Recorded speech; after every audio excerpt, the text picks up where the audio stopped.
I know that Emmaus sometimes is making hard decisions, and it might not be what we all want to hear at that time, and trying to keep in mind that it's for the greater good. But I always felt like they had Katie and everyone else's best interest at heart.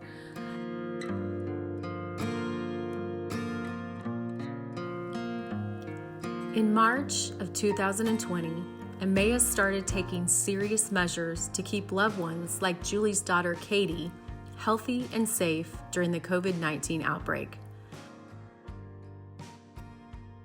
So when I think back to when the lockdown first started, and everything was changing so fast and nobody knew what was going on, and it really didn't strike me at first that the interaction I had with Katie would be changing.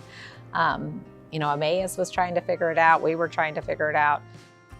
You balance the safety and you balance quality of life, and it's hard you can keep everyone safe if you stay in kind of a glass walls, but I feel like they're trying hard to strike a good balance. After the state issued a shelter-in-place order, Emmaus made the decision to follow suit. Clients were asked to stop attending day programs, worship services, recreational activities, and to stay at home. With being nonverbal and being able to touch and to feel and to be in proximity was a lot better communication for her. So her world got a lot smaller, I guess, in terms of really being confined to the walls of her house, and it really shrunk a lot with COVID. The most difficult news came shortly after, when all non-essential visits became restricted, including parents like Julie. Closing our doors opened new ones of worry, heartache, and fear. I was a little afraid she'd forget me, honestly, just because I think when I would call her, I would be excited to see her, but she would kind of not necessarily respond on the video calls. Kind of hard to tell. Sometimes you have a lot of faith that you matter, I guess, to what she's to her, but I know she matters to me. So. The support of Emmaus Direct support professionals became more and more relied on than ever before. These essential workers quickly turned crisis into quality and are now continuing to sustain health and hope. And to the trust that you have to have and the faith you have to have that someone else is going to be able to make sure she's doing okay without visually being able to see her and see her walk and see her,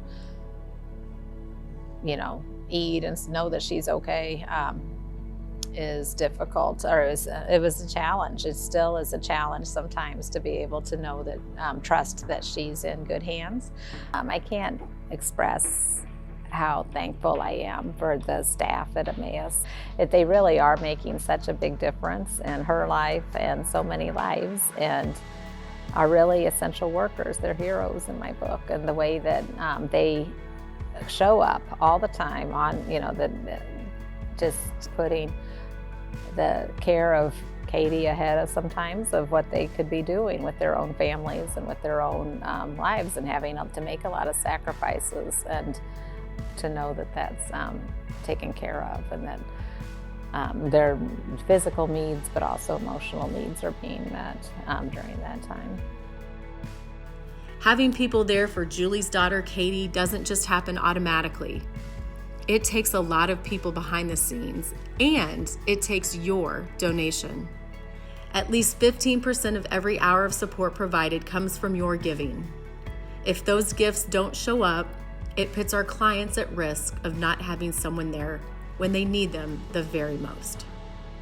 If Emmaus all of a sudden said that they couldn't care for Katie anymore, I just don't know what that would look like. I know that when she is there, she's getting something that's really part of our family. I really hope that they can keep the funding going and keep the get the resources that they need financially to be stable to serve this. It's a huge need for not only Katie, but for so many in the community. They have hundreds and hundreds of people that they serve in this capacity, and it's in a loving way, in a way that gives them dignity, and it needs to be something that we ensure continues to happen for the long run.